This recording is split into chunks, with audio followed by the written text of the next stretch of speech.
Hey, everyone, it's Isaiah. Welcome. This is my fourth live of the day, actually. I've been live like a mofo today. But this is one that I do with Chris. Hey, Chris. And this is one of our 14 meeting with our speakers from the Women Leading the Way 2023 edition. We are with Maureen Murphy. Hi, Maureen. Hello, everyone. So before I start going on talking with you, I want to remind everyone, if you are not already signed up for the free Women Lighting the Way Summit, for the amazing stories of 14 amazingly awesome women, just go and click on the link that I just shared in the comments, or that is above the video or below, depending on where you watch it. And sign up. It's free. You get to listen to the 14 stories, 14 talks of our speakers. You also get access to 14 freebies. You also get to enter some giveaways. And you get some exclusive offers that you can work with our speakers if you wish to do so. So, if you're not in there yet.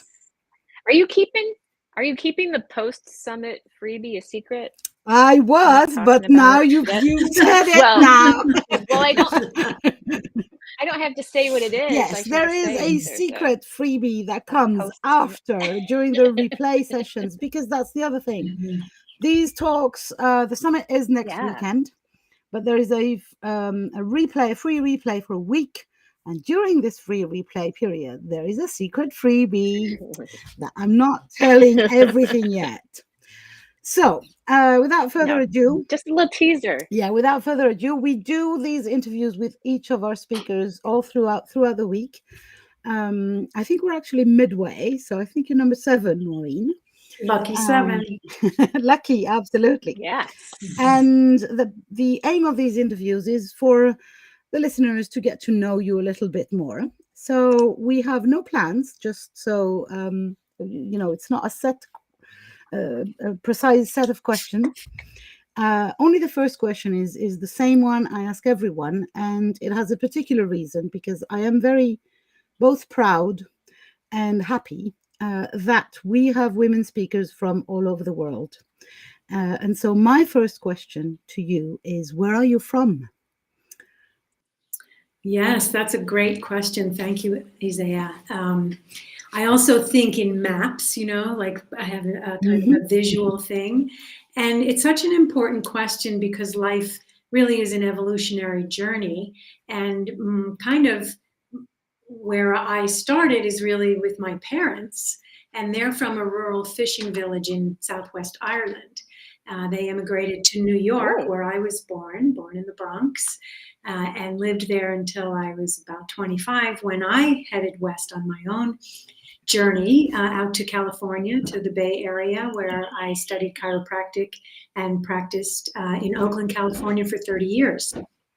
Now, today, I live in central Mexico in a beautiful international city called San Miguel de Allende. So, I think about, I'm telescoped way far out from my ancestors, and that is, that's something that I'm attracted to is the cross-pollination and how we influence one another. And for example, when I was living in California, where I lived for 36 years, I was introduced to different cultures than I had been growing up in New York, which has its own diaspora. And so I was involved in a Japanese community through practicing taiko, which is a drumming form. I also was influenced by the Mexican communities, by Hungarian communities. And what connected me was really that each of these cultures, and what I learned, had, a type of food and a type of music and tradition and rituals. And so I just felt since I had been raised with all of those things that were unique to my tribe, I just felt it was easy for me to plug in to any other Mm-hmm. culture and feel a sense of belonging, because it was really through those elements that I just mentioned that I found connection.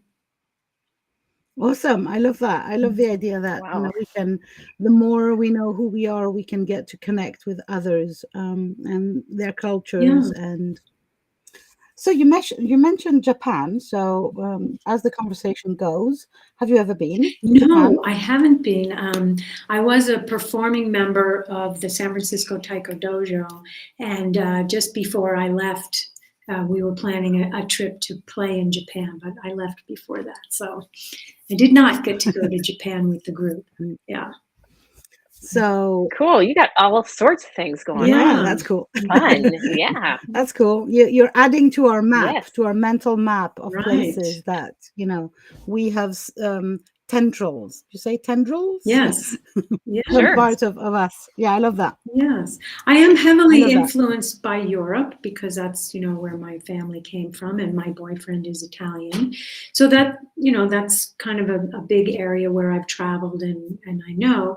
And now I'm exploring Central America, and although I have not been to Asia, I'm curious about that. So I don't know where my future will take me. Mhm. Ooh, Sky's the limit. that's fun. Yeah. You just taught me the pronunciation of a word that that was new to me this year. Diaspora. I did not realize that was a pronunciation. So thank you Ooh, you're very welcome. much. I hope that's the correct. It sounds good Yeah, to me. It sounds okay. much better than what I've been saying. Okay. Well, in French, it's Mhm, not, but mhm. The image because the that word exists in French as well. But the image that comes to me is when you throw a bunch of seeds out into the garden.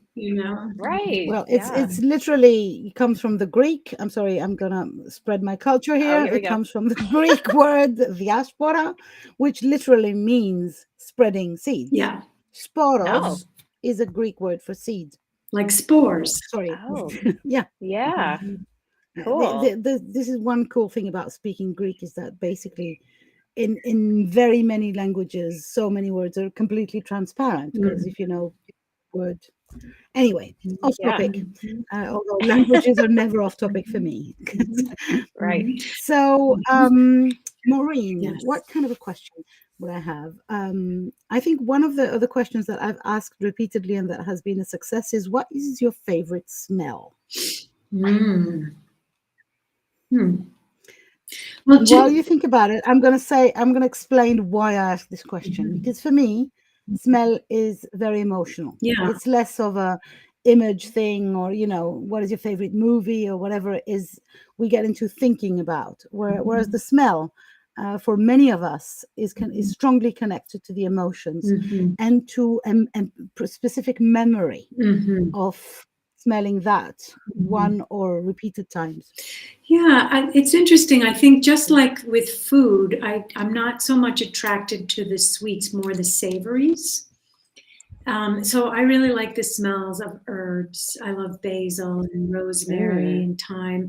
I also love lavender and geranium in its own way, but not too much the sweet things. Um, and I was very, very. I am sensitive, but as a child, especially to smells. Like I can remember being little and being taken from New York to Ireland, and it's a whole other culture of smells and different things, and being taken around to visiting to different homes. And there were some homes or some places, or I was like, no, you're leaving me at the door. I'm not going in. Like I was Mm. really strong about that. On the planes, it used to make me sick. Back in the day, they used to allow smoking on the airplanes, and Oh, yeah. they'd come out with these, 3-course meals and the china and the food and the mix of the food and the. Uh-oh.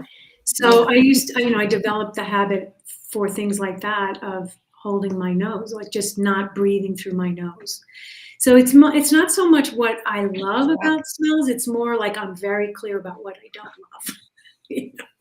Yeah, and you seem to have developed a boundaries politics, I think so. Yeah. kind of. Oh, Mhm. that's interesting because I would feel very frustrated not smelling. Actually, it happens sometimes when I get a deep cold.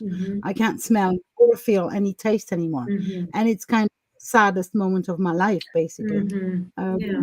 When I had COVID, it happened for Oh, a while, and wow. it was like, oh my God, I just hope it's coming back because it's very, Well, it's so related to taste. yeah, but even the smell itself, I'm a perfume girl. So I love my essential oils. There's a lot around smell that for me is connected to the enjoyment of life. Yes. Yes. And yeah, if I had to make a choice of, are you okay with smelling shit, basically, provided you can smell all the nice ones, I'd rather have all All the of them. experience. Yeah. Yeah. Interesting. Yeah. Did you have So, any questions, Chris? well, yeah, something just popped up for me. So you mentioned, okay, when Isaiah said we're like halfway through, and you said lucky number 7, and in between these interviews today, I ran to the store and I got excited by how much my total was. So I wonder if you not necessarily a favorite number, but like, do you get excited when you see certain number combinations show up in places? That's very interesting. I like Lucky 7 because I was born on the 7th of April. So that's always Oh, been one of my favorite numbers. I like it's just kind of sleek, you know. yeah. However, I'm not as much of a numbers person, but I seem to be surrounded by numbers people. So, for example, my older sister, Siobhan, she just loves sequences and patterns. And so every time I see 1111 on the clock, I text her or I send her a message because that's something that really excites her, you know. And my partner Marco is also, a numbers person, and so I appreciate that. Yeah, but But nothing, it doesn't do it for No, it you? doesn't. Isn't that funny? No? yeah, that's Okay. interesting that you would, take time out of your life Yeah. to send the information to the people that will please. Although for you, it doesn't It do it. I doesn't. love it. No, it's so funny. Like, yeah, numbers are Well, not my thing, but I'm surrounded by people who love numbers. and I picked up a receipt today it said the time was 11:11. And so I'm always like, ooh, good things are happening. And then the amount today that came up was 7444. And I was thinking, ooh, we got 444, and seven's always a good one at the beginning. Yeah. So I Yeah. keep seeing like awesome Yeah, numbers this week. Good things are it's happening. interesting how our different brains and our sensory systems work. So, for example, I have a hard time remembering numbers, and with phone numbers, that when we used to hit them digitally and they made a sound, I would remember the sound that the Yeah. numbers that I punched in Whoa. Yeah. made, and so that would help Me me too. Me too. remember. Remember And the then music. the other thing It's is the like a visual, little like melody. where on the pad it is. Yeah. I can Yeah. remember those kinds of patterns. So it's more visual and auditory. Okay. Yeah. Oh, I still cool. remember, to this day. I remember the melody of the few phone numbers that I was doing very often. Yeah, It was like a little song, indeed. right. Yeah, Yeah. absolutely. And then as a chiropractor, the touch, like everything, I need to touch it and feel it. And texture is Oh. really important to me. Do you still do any of that No, I chiropractic don't work? here in Mexico. No, I don't. I'm coaching people. I've developed a resilience curriculum and I'm teaching day retreats, mindfulness day retreats out at a permaculture farm here, which I'm really enjoying. Did you choose not to Nice. do it anymore, or do I you miss did. it? I do miss it, and at the same time, I Oh, chose to have a break from it. I don't know really what the future will hold, but no, no, for I'm right just, now, yeah. because I was discussing with one of our speakers from last year, Tracy Kissoon, who is from the UK, who is a physio, Yeah. and she was saying that every time she kind of goes away from touching people, thinking, "Oh, I should do this online thing or whatever," she then starts missing it so much she has to go back. Yeah, I can With, totally see that, and I'm so grateful that I had doing that. That seemed like it fit me because I had to be fully present, during the sessions. Yeah. It was intimate. I could be really with people and get to know them on a deeper level. I could use my body. So I was embodied during it, and that kind of kept me healthy and not sitting at a desk for 30 years. So all of those things, I loved and I don't miss.